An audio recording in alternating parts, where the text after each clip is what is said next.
Señores, bienvenidos a Santos y Herejes. Aquí estamos en otro episodio más con ustedes. ¿Cómo va la cosa, Rafa? Bien, bien. Teníamos tiempo que no grabábamos un episodio, Sam. Pero qué bueno Tenemos estar de tiempo, vuelta. sí, habían salido, pero así de que de Pero, sentarnos tú y yo tenemos ujú, más de un mes que no nos sí, sentábamos de que hablar. Señores, que la vida ha estado un poquito muy complicada. estresante, compleja y sobre todo para los que no saben, Rafa empezó sus estudios. Rafa, háblanos un poquito de eso, viejo. ¿Qué es lo que tú estás haciendo? Bueno, oficialmente soy estudiante del Eternity Bible College en la ciudad de Los Ángeles, California. Obviamente no estoy físicamente allá, estoy estudiando online. Estoy haciendo una licenciatura en estudios bíblicos. Eh, y nada, es bastante caro, me coge mucho tiempo y quizás por eso no me vean tan seguido como antes. No, y lo interesante con esto es que ya con ese título te volviste como real, o sea, ya la gente no te va a poder decir, no va a poder hablar, porque Rafa tiene un título, va aquí a utilizar esa falacia de autoridad, Sí, pero sí. nada, señores, ¿Y aquí tu título, debo venimos, decir? ese se quedó viejo ahí en el olvido, no hay tiempo, eso ya me dediqué al estudio personal, Empírico. ya de en adelante, empírico, ya ese deseo de buscar título como que lo dejé atrás. Ok.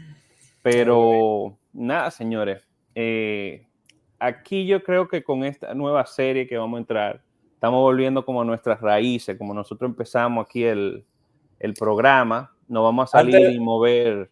sí, ¿Qué te va? antes de hacer el cambio total, ¿no? Ay, acuérdense, para cuando salga este episodio, la semana que viene, los que viven en Santo Domingo, en la República Dominicana, vamos a tener la conferencia del corazón del Evangelio. Muy Eh, importante. en la Iglesia Ministerios Elim va a ser el 6 y el 7 de septiembre, o sea, ya para cuando salga esto la semana que viene. Por favor, si no se han anotado, anótense que sí es con cupo limitado y los que sí se han anotado, estamos expectantes de verlos y lo que Dios va a hacer allá. Ahí Eh, igual le vamos a estar dejando la información, la van a Ujú. poder ver en nuestras redes. Lo importante aquí no es simplemente apoyar lo que se va a hacer, sino lo que se va a hablar. Yo diría Ujú. que es ese deseo de volver a lo que es el centro, la esencia del Evangelio. Le vamos a dejar la información, va a haber un link donde usted se anota porque necesita reservar. Es Sí. completamente gratis, pero sí necesitas reservar porque hay cupo limitado. Ujú. A ustedes no le ha costado nada, a nosotros los organizadores nos ha costado de todo. Pero nada, y sí, como dice Sam, vamos a estar de vuelta con los orígenes, los motivos que dieron orígenes a Que Santo Jerez. dieron Vamos a hablar orígenes a santos y herejes. por ahí vienen más entrevistas con eruditos. Tengo unos cuantos que yo soy el En Hall. encargado en Hall, sí, encargado de entrevistarlos. Y viene viene muy buen material al programa. Pero nada, entremos a lo que nos compete el día de hoy. Comenzamos nuestra serie de herejías primitivas o las herejías que la iglesia del principio empezó a enfrentarse. Como los fue el gnosticismo, el arrianismo, el marcionismo, el docetismo, y la que vamos a comenzar, o la primera en nuestra lista que quisiéramos tocar, es la herejía, y es la herejía montanista. A diferencia de las otras herejías, este es creo que tú estuvieras de acuerdo conmigo, o sea, un poquito más tricky. En la academia se discute si los montanistas al final del día eran tan malos como a veces se pinta en la historia, pero definitivamente este movimiento, para bien o para mal, se salió de control y los obispos de la iglesia se juntaron y entendieron que había que excomunicarlos. Eh, Así es que así es usualmente como se determina una energía en la iglesia primitiva. Se unen los obispos, se reúnen, examinan la situación o la doctrina pertinente a ser estudiada y se decreta, así como el magisterio de la iglesia católica. De ahí que lo están sacando más o menos. Pero No, y qué nada. interesante con todo esto. Estamos hablando para que tengan como conexión con estas ideas. Estamos hablando del primer y segundo siglo de la iglesia, lo que era el principio de la iglesia, cómo inició la iglesia. Y durante los primeros siglos del cristianismo, ¿verdad? La iglesia se enfrentó... Oh, Rafa, ¿tú estás ahí? Sí, sí, sí, sí. Espera, se te fue la imagen. Ya volví. Ya volviste, ya Rafa volvió. Decía que durante los primeros siglos, ¿verdad? Tenemos una iglesia que está en cierta forma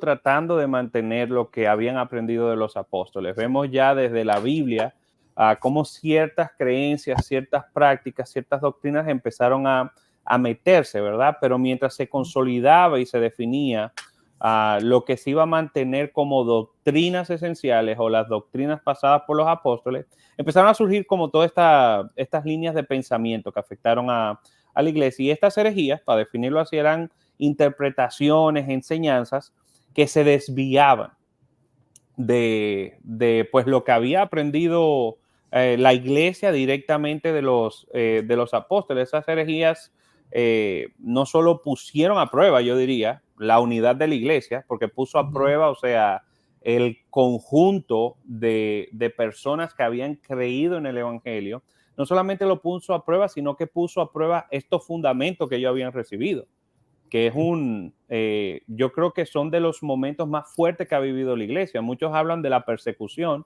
pero vemos que la persecución lo que hacía era que hacía la iglesia más fuerte. Sin embargo, vemos que la herejía o los pensamientos y las doctrinas que se salían de los apóstoles llegaron en momentos a crecer tanto que hicieron competencia con el cristianismo, diría yo. Y entonces esto es lo que sucedió con el montanismo. Para hablar un poquito del montanismo, ¿verdad? Esto es una línea de pensamiento que surge, Era un era un movimiento, era un que movimiento, o surge en el sea, siglo II. sí, porque, y es bueno que sea que hagamos, por eso que decía al principio que el montanismo es un poco más complejo, porque si tú hablas de los arrianos, estamos hablando de gente que negaba la eternidad de Jesús. Si hablamos de los marcionistas, estamos hablando de un grupo de personas que negaban la autoridad y la inspiración del Antiguo Testamento. En el caso de los, de los montanistas, eh, es como más complejo, ¿verdad? Es más tricky como pinchar exactamente ¿cómo diría? Como la doctrina principal que los hizo a ellos ser expulsados de la iglesia. ¿Verdad? O sea, porque o sea, Claro. no hay una doctrina como principal como los arrianos o los marcionistas, que es como un sinnúmero de cosas que están pasando en su expresión del cristianismo que hace que la iglesia los expulse. Sí, en el caso de los montanistas, que cabe decir, o sea, se le llamó así por su fundador, Montano. líder, Montano. Hay que saber que el conocimiento, lo que nosotros sabemos de este movimiento, no lo sabemos por los escritos directos de estas personas o de esta persona, ¿verdad? Como individuo, sino que viene de críticas que se realizaron. Es muy posible que todos estos escritos lo hayan quemado en su momento cuando lo marcaron como herejía. Hay un Eh, viejo dicho que dice que los que cuentan la historia siempre son los ganadores. Así que... Entonces, en este caso, nuestro conocimiento del montanismo se deriva de las obras montanistas de Tertuliano. Tertuliano, uno de los padres apostólicos que tienen padres de la iglesia, perdón. Tenemos de Epifanio, tenemos de Panarión. Estos hablan, ¿verdad?, de lo que era el montanismo y cómo se desarrollaba. Y la realidad es que con Montano, lo que sabemos es que él era un sacerdote que era pagano en un principio, como la gran mayoría de los gentiles. Era una persona pagana que se convierte al cristianismo.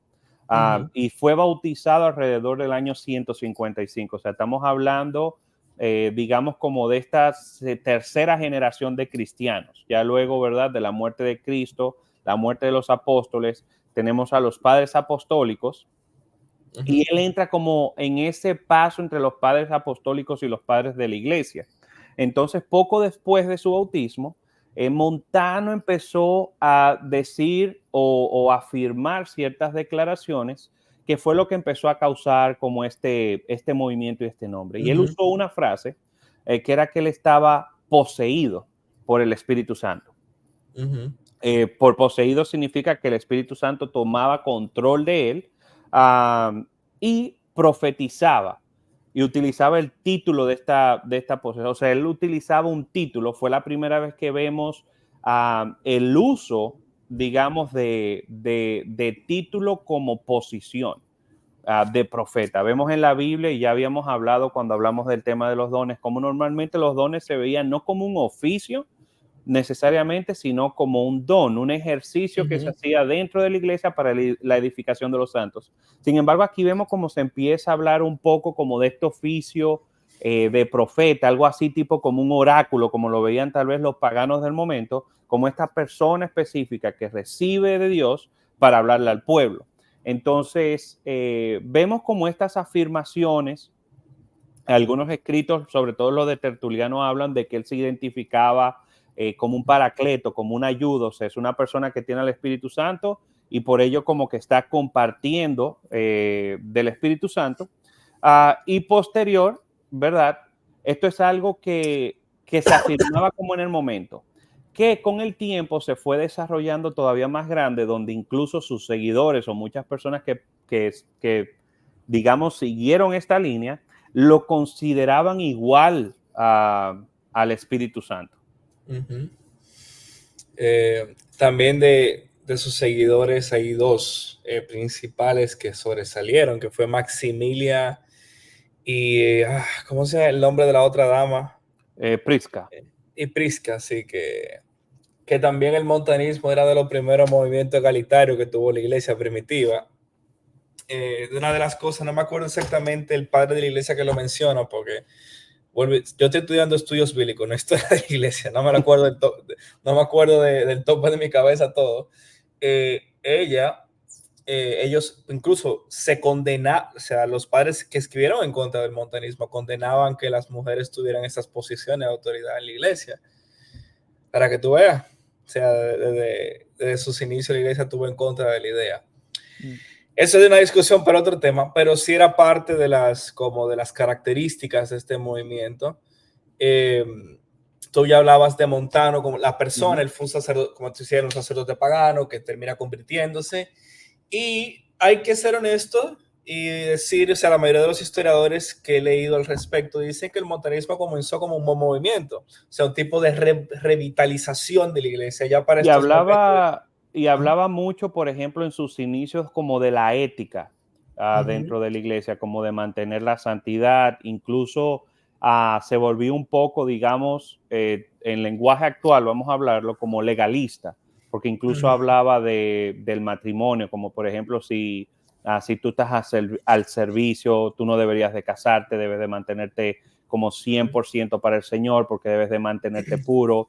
Ellos estaban totalmente en contra de que si una persona salía de la iglesia se le aceptara nuevamente. O sea, ellos decían que eso era un error, que estas personas que habían sido excomulgadas debían permanecer excomulgadas. Estas personas que caían, por ejemplo, digamos que un obispo, un anciano de la iglesia caía en una situación que lo, digamos, desaprobaba de la posición, debían ser expulsados y no podían ser permitidos nuevamente. Al punto de que ellos ni siquiera permitían el recasamiento si tu cónyuge moría.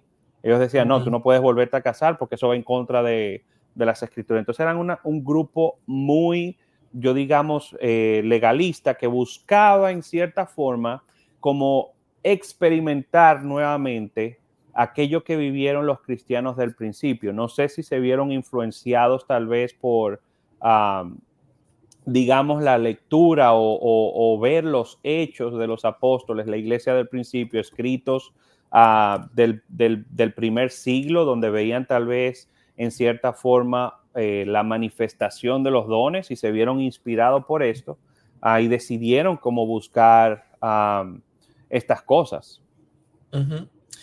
También es interesante hablar del background de Montano, porque Montano, aparte de ser un sacerdote, era un oráculo del mundo pagano. Él ya venía con ciertas experiencias espirituales en el mundo pagano. Y se habla incluso de que él, o sea, se dice, ¿verdad? La mayoría de los historiadores dicen que su conversión fue genuina, que él verdaderamente fue, no fue que él paganizó el cristianismo, sino que él de verdad tomó a pecho la fe cristiana. y hizo gran énfasis en el tema de los dones y el tema, principalmente el tema de la profecía, quizá porque él venía ya de experimentar eso en el mundo pagano y ahora lo quería ver desde un punto de vista cristiano. Y también, como decía, o sea, era un movimiento que intentó revitalizar la iglesia y como traer de vuelta, como tú decías, esa vida y experiencia de los cristianos apostólicos, ¿verdad? Si bien es cierto que una de las cosas que más, ¿cómo lo digo?, caracterizó este movimiento fue el uso del don de profecía. La iglesia lo estaba usando ya, o sea, ellos no eran de que la gente que tenía el monopolio, pero que le dio un énfasis tan grande en el momento histórico que ellos vivieron fueron ellos. Empezó a un punto donde ya se estaba saliendo de control la experiencia profética. Si bien los profetas en el mundo antiguo eran oráculos que tenían experiencias estáticas, que por ejemplo podemos ver en la Biblia cuando Pedro tiene la visión del mate y come, que él cae en un trance y tiene la visión. Tuve, por ejemplo, el libro de Apocalipsis, que es que Juan entra en un estado de que se abren sus ojos espirituales, un tipo de éxtasis también. O sea, como que no vamos a negar de que ese tipo de experiencias estáticas existían, pero el énfasis ya no saludable que le estaban dando empezó a alertar a la iglesia, y también al combinar la profecía con promesas y escatológicas también, empezó, o sea, esa gente decía Jesús va a venir en nuestro tiempo de vida, y incluso empezaban como a usar el don de profecía para corroborar esa idea. Y creo que si hoy estamos viendo 2000 años después de estos eventos, nada de eso pasó. Pero sí, o sea, las marcas principales del movimiento montanista, de las ideas que Montano trajo, era... Ahora que lo pienso, se parece mucho a IHOP, o sea, profecía y fin de los... Es muy similar, o sea, es increíble cuando tú... Y el fin de los tiempos. Ahora, no había caído en cuenta, pero o sea, era como un tipo incluso hasta obsesivo del regreso. O sea, con esto no estoy diciendo que nosotros no oremos Maranata ni que esté presente en nuestras oraciones y esperanzas, ser la generación que vea a Jesús regresar. Ojalá seamos esa generación. Pero lo que voy es que ya era una obsesión no sana que estaba ya afectando a la iglesia. O sea, ¿qué combo? Y no Profecía solo, y todo es que Jesús vuelve.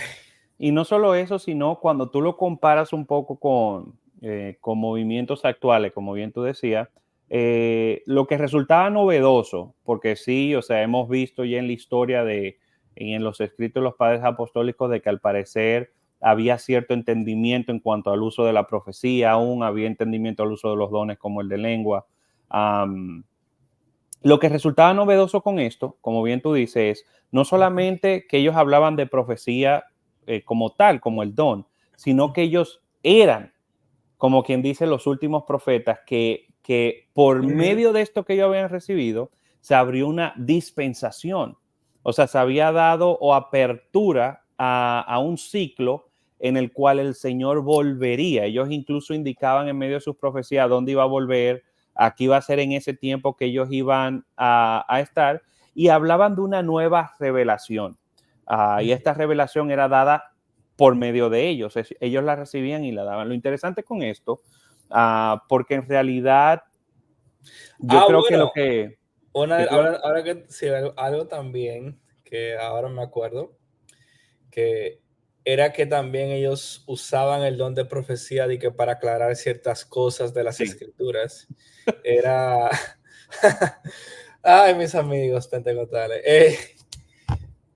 Sí, o sea, creo que Tertuliano fue quien escribió acerca de esto en sus memorias sobre su tiempo con Montano, de que, y ahora el don de profecía es aquel que aclara esa parte oscura de la escritura, cuando históricamente la manera que la iglesia ha resolucionado eso a través de concilios.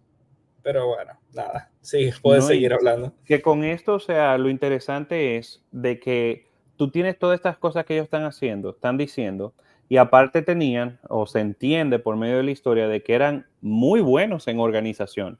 O sea, era un movimiento muy bien organizado, estaba estructurado al punto de que llegó a extenderse similar a lo que era la iglesia universal. O sea, lo que se entendía como la iglesia, ellos llegaron a crecer a un punto de hacerle la competencia. O sea, fue un movimiento muy fuerte en la época.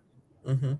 Y cuando tú lo traes, o sea, y digamos que fue el fin del montanismo al extenderse, al ver todas estas cosas que ellos estaban diciendo, no se están cumpliendo, están hablando de interpretaciones nuevas, están hablando de revelaciones nuevas, pues la iglesia procede a decir, no, espérate, esto no está conforme a lo que nosotros habíamos aprendido de los apóstoles, es muy similar a lo que nos dice la palabra de que si alguno viene, incluso con una revelación nueva, palabra de ángel, y no es lo que nosotros le estamos predicando, pues rechácenlo, ténganlo por anatema.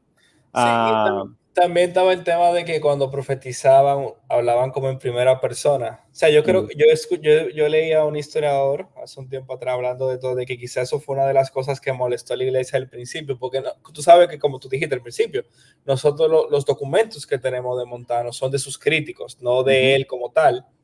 Y una de las cosas que se criticaba era que se entendía que él se creía El Espíritu Santo, el ajá. Paracleto. Pero este historiador decía que en realidad uno no sabe exactamente qué es lo que Montano se estaba refiriendo, porque lo está diciendo un crítico, porque será que él está hablando en primera persona como los profetas del Antiguo Testamento hablaban en primera persona, o es que de verdad él se creía el Paracletos. Eso es un tema a discutir, pero por eso, ¿se acuerdan como dije al principio del programa? Que por eso es que estudiante este grupo herético primitivo, a diferencia de los otros, un poco más difícil, porque vuelvo y digo, lo que los terminó sacando fueron abusos, no herejías, por ejemplo. Obviamente ya la iglesia lo consideró herético, pero si no era, por ejemplo, ellos no dejaron de creer que Jesús era Dios. No dejaban de creer en la Trinidad No, tampoco, no que es algo dejaron de creer en la importante. Trinidad, no negaban la autoridad de las escrituras, por ejemplo, del Antiguo Testamento como los marcionistas, no eran gnósticos, por lo menos en la Ujú. definición histórica del gnosticismo. Eh, Incluso, o sea, si mal no me acuerdo, estos son los primeros, bueno, de los primeros no, pero ellos eran, a los bautistas les gustaría esta idea, ellos creían en el bautismo solo de creyentes, no Ujú. bautizaban niños. O sea, fuera del abuso carismático, ellos estaban dentro de la ortodoxia, si somos honestos. Y que lo interesante con esto ha resurgido nuevamente, o algo, una de las razones por las que ha resurgido mucho la investigación de este tema, es porque hay muchas similitudes con el movimiento carismático actual. A Ujú, lo que ha hecho que estos movimientos, en búsqueda de afirmar, vamos a decir, sus creencias que están conectadas, ¿verdad?, con el cristianismo del principio, han tratado en cierta forma de revitalizar como este trabajo investigativo de lo que es el montanismo, o de tratar incluso de presentar algún tipo de defensa. Algo ujú, interesante cuando vemos el montanismo es que tiene muchos aspectos con el movimiento carismático actual, como decía. Una de estas cosas es, hablamos de, que me gustó como tú lo marcaste, de esa ujú, primera persona. Vemos muy popular al día de hoy, sobre todo en movimientos que creen en la profecía en la actualidad, donde se habla, así dice el Señor, o yo soy el Señor, tu Dios, que te ujú. está diciendo esto. En esa primera persona, como hablaban estos profetas del Antiguo Testamento, como yo soy tu Dios, el Dios de Israel, vemos estas expresiones en la actualidad que conectan mucho con las expresiones que posiblemente utilizaban en este tiempo. De igual forma, vemos este aspecto del profeta, o de la posición de profeta, donde hay una persona o un oráculo, como se entendía en los tiempos antiguos, que en cierta forma expresaba un mensaje que recibía de Dios, una posición que mantenía respeto en el mundo, por ejemplo, pagano, en el caso del oráculo, y en el mundo del Antiguo Testamento, en el caso del profeta. Vemos ya en el Nuevo Testamento, como hemos hablado anteriormente, de que la profecía se da dentro de la iglesia, pero no hay una posición o un oficio como tal, sino personas que por medio del don edifican la iglesia. Interesante que en la actualidad como que se ha movido un poco el término, o se ha movido un poco a la práctica como lo hacían pues los montanistas. Estos movimientos, yo diría, carismáticos, si tal vez no buscaron directamente información, que estoy casi seguro que nadie Seguro se que no. sentó a leer y que, el montanismo, mira, nosotros somos, esto fue algo que surgió de manera espontánea, ¿verdad? Como hemos visto un poquito en la historia, ya luego de cómo surge el pentecostalismo y todo esto, y estos movimientos no denominacionales. Este no es un Espérate, movimiento. vamos a hacer énfasis. Nosotros no estamos criticando aquí el movimiento pentecostal carismático as a whole. O tal vez Estamos, sí, no lo sabemos. no, estamos siendo más específicos en estos grupos Ujú, hipercarismáticos y neopentecostales correcto. que cosas. O sea, no estamos atacando, por ejemplo, lo que son las asambleas de Dios, ni las iglesias de Dios, ni las iglesias, por ejemplo, reformadas, carismáticas, ni nada de eso, porque no queremos pintar con una brocha demasiado grande. Pero sí podemos ver que en ciertos grupos hipercarismáticos de la iglesia actual hay ciertos patrones que se repiten, que estamos viendo en el montanismo. Obviamente yo no creo que tal cual ellos están, o sea, no creo, puede que sí, o sea, uno no sabe que esta gente ya como tirado sus raíces a esos movimientos de aquel entonces, pero se están comportando de cierta manera parecido porque, o sea, un gran énfasis en el don de profecía. Nosotros Ujú, creemos en el programa de que la profecía es un don que continúa, que es parte de la experiencia de la iglesia, pero y que, o sea, que tiene una gran importancia porque Pablo dice que busquen el don y demás, pero al mismo tiempo, o sea, yo estoy viendo, y ahora que pienso, incluso el mismo Bethel tiene algo muy... 100%. O sí, sea, sí, sí. no sé ni por qué no lo habíamos mencionado. Sí, ahora que le doy mente, o sea, esto en vivo, señores, por ejemplo, esta idea de nosotros somos la última generación de... eh, o sea, el énfasis en la profecía y el Ujú, tema de siempre ser los últimos tiempos, que estamos viendo los últimos tiempos y que Jesús va a regresar, que vuelvo y digo, en sí mismo, si tú me hablas de profecía y de último tiempo, te voy a decir, ambos son bíblicos, son cosas que tenemos que estudiar y practicar, pero es el énfasis abrasivo que a veces tiene poco saludable, yo y poco diría. saludable que puede tener en estos grupos. Ahora bien, no sé si quiere podemos discutir un poquito más de la historia de los montanistas y de sus creencias, porque al final quiero conectarlo con algo en la actualidad, pero sigue, Sam. No, y que al final cuando lo vemos, como bien tú decías en la actualidad, estamos viendo un patrón similar que lo que pasó con el montanismo. O sea, estamos viendo de que digamos que en esencia o en el, digamos en el corazón, en un inicio, tal vez quisieron empezar de una forma correcta, tenían un deseo correcto, pero el abuso llevó a algo que estaba en contra de lo que entendemos como la ortodoxia de la iglesia y entendemos como este Ujú. mensaje, que fue ya en esta parte, ¿verdad? Cuando inician a autodenominarse o lo empiezan a autodenominar como aquellos que tenían la verdad o aquellos que mantenían la verdad. Y creo que es lo Mira, mismo que vivimos hoy en día, que por y- ejemplo vemos ciertos círculos que aunque no se expresan en tal forma, toman cierto grado de, entre comillas, autoridad al empezar a enfatizar de que son aquellos que reciben el mensaje de Dios, son aquellos que están recibiendo la revelación, como lo vemos muy común, como que las descargas, que tengo esta revelación, aquellos que Ujú, reciben los sueños, aquellos que ven y pronostican más allá de lo que nuestros ojos ven, aquellos ujú. que reciben una nueva información de los cielos y como bien tú decías, son prácticas que se ven en estos círculos hipercarismáticos, donde incluso afirman ciertas cosas de que deben de suceder o la iglesia se debe mover de esta forma para la llegada de Cristo. Ujú. Mira, hay un incluso para que tú veas que, vuelvo y digo, la iglesia primitiva sí practicaba el don de profecía y era parte de la experiencia de la iglesia. Incluso Eusebio de Cesarea, el gran historiador de la iglesia primitiva, hablando del montanismo, él decía esto.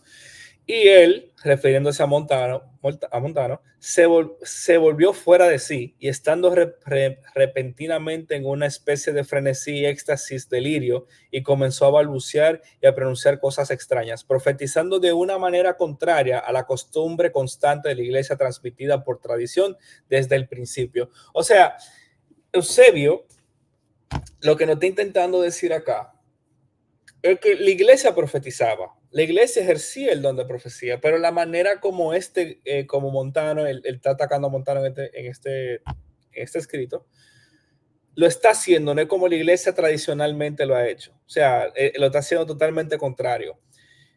Incluso si leemos Primera de Corintios, cuando Pablo habla de los que profetizan en la asamblea de los santos, en 1 Corintios 14, él dice que el espíritu del profeta está sujeto al profeta, que tú puedes controlar la experiencia espiritual que tú estás teniendo en ese momento.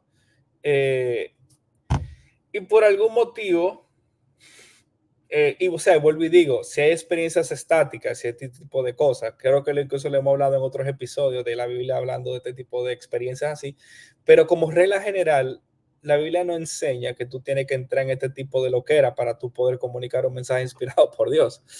Eh, o sea, y el Como punto en de que... estos shows que le dan a la gente, que empiezan con lo temblé, que no, o sea, es interesante ver Ujú, cómo la misma historia muestra de que hay ciertos patrones y ciertas cosas que simplemente es comportamiento aprendido.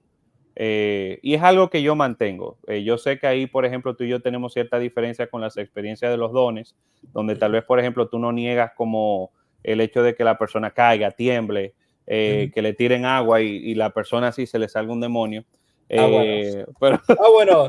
Bueno, pero históricamente la iglesia usaba agua bendita de que para exorcismo, así entonces, que... pero vemos de que en cierta forma este tipo de eventos o experiencias eran lo ajeno. Digamos que tener una visión al punto como la tuvo Pedro no era una costumbre, o sea, no era algo de costumbre que pasaba en todo momento. Ah, lo normal o lo que vemos en el comportamiento de la profecía es que de manera controlada una persona procedía a dar algún tipo de exhortación a la iglesia por algún sentir que tenía, digamos, de un sentir de pecado en la iglesia, un sentir de edificar, ¿verdad? De construir la iglesia. Y vemos casos, como lo vemos en el Nuevo Testamento, donde se profetiza de algún evento a pasar, Ujú. una hambruna, viene alguna tempestad. Vemos estas cosas. Pablo, vas a caer preso, te van a venir a apresar. O sea que sí vemos este uso, pero lo vemos en una manera, digamos, que donde las personas están en sí.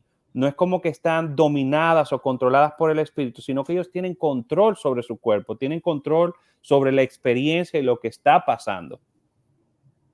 Ujú, sí. Eh, ¿Qué te puedo decir? Simplemente se dieron muchas riendas sueltas en el grupo y las cosas no salieron muy bien. Eh, bueno, otro punto, como tú dijiste, lo de la escatología está muy presente en el pensamiento de Montano.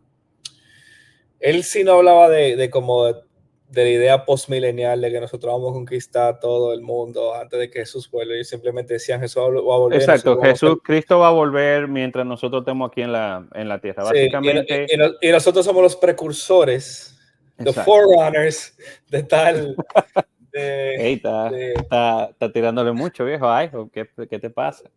No, imagínate. Y nosotros somos los precursores de tal cosa. Entonces, o sea, estudiándolo a profundidad, y hay que ser honesto, nosotros no tenemos los escritos de ellos para saber exactamente lo que creían o no. O sea, si tú me preguntas, y hay historiadores cristianos que están de acuerdo, porque te digo, están divididos, todos estamos de acuerdo que la iglesia primitiva, después de un concilio de obispos, de una reunión de obispos,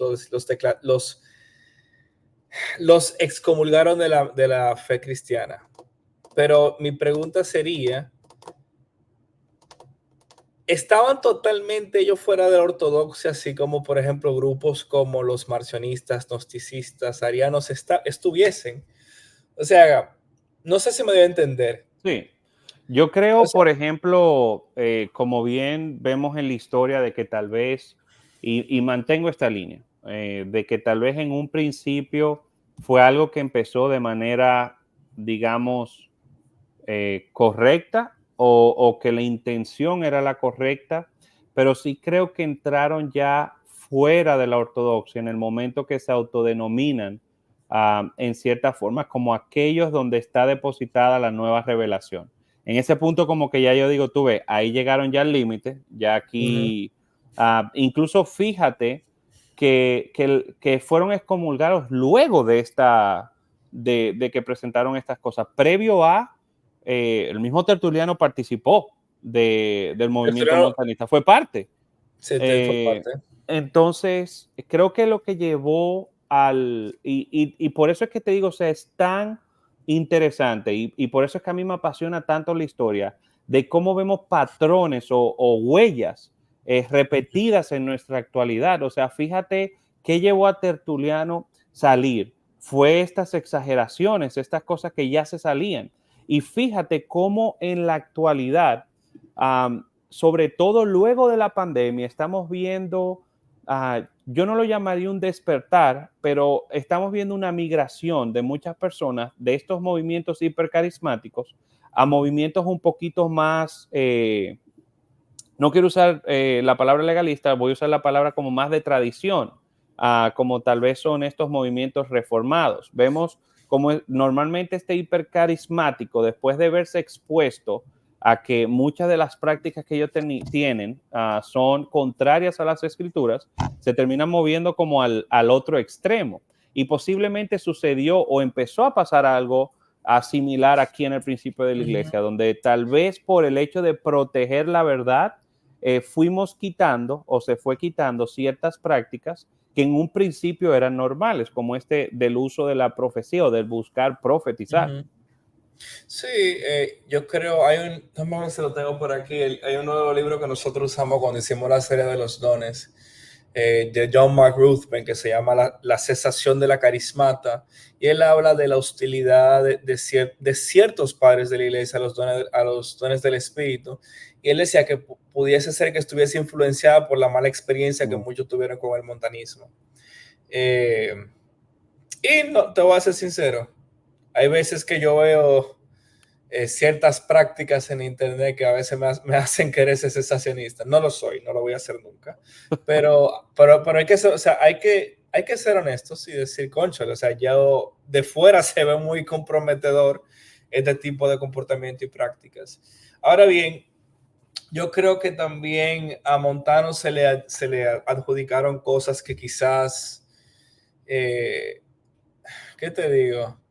Él no fue el culpable de todo lo que le pasó al movimiento. Yo no creo que es justo verlo de esa manera. Yo creo que él, incluso la manera de él profetizar en primera persona, historiadores dicen que él estaba siguiendo el patrón de los oráculos grecorromanos, que pues, o sea, entendían que estaban siendo poseídos por la deidad y debido a eso hablaban en primera persona.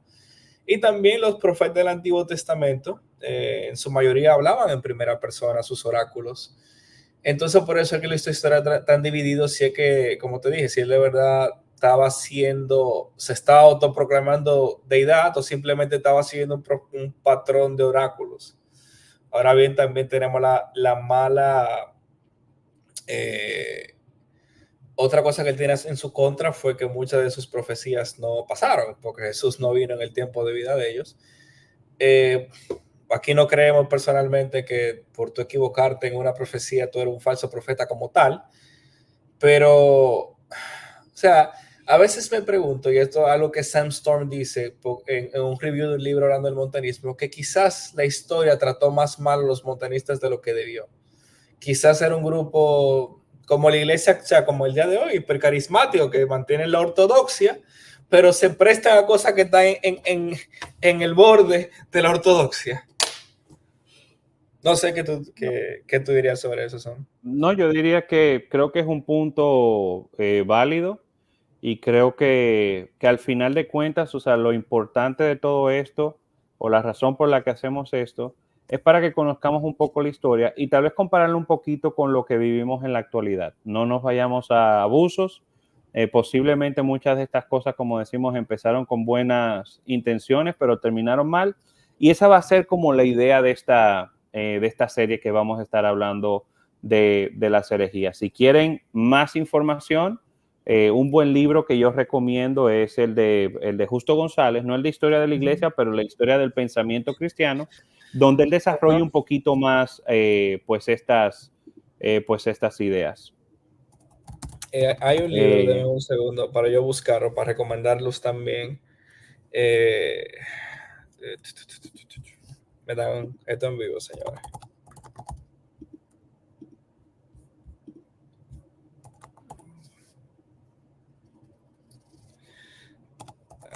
¿Lo encontraste ahí? Espérate, te escribí mal.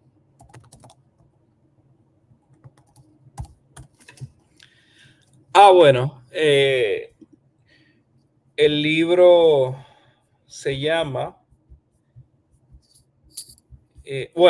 pueden ir a la página de Sam Storms y él tiene un artículo muy bueno sobre eso. Y en su libro de Entendiendo Dones Espirituales, Understanding Spiritual Gifts, él tiene una sección donde él habla de lo que la literatura más actual, o sea, lo que se ha estudiado, o sea, lo más actualizado en cuanto al estudio del montanismo dice, donde dice que quizá tenemos que revisar la historia y ver si de verdad eran tan malos como los críticos decían. Con esto no estamos endosando, voy a hablar por mí, no estoy endosando las malas prácticas, pero sí que tenemos que revisar si el péndulo de la ortodoxia estuvo tan del otro lado que merecieron haber sido excomulgados. Eso es lo que se argumenta en la literatura más actualizada, porque si fuese así, hay ciertos grupos cristianos que entendemos que están dentro de la ortodoxia, para bien o para mal, que deberíamos excomulgarlos. Y no creo que se van a ir al infierno esos ciertos grupos. Y bueno, nada, señores, esto ha sido nuestra primera entrega de esta serie de herejías del primer y segundo siglo. Ahí vamos a seguir viéndonos en siguientes episodios. Nada, muchísimas gracias por escucharnos. Ahí nos vemos. Bendiciones.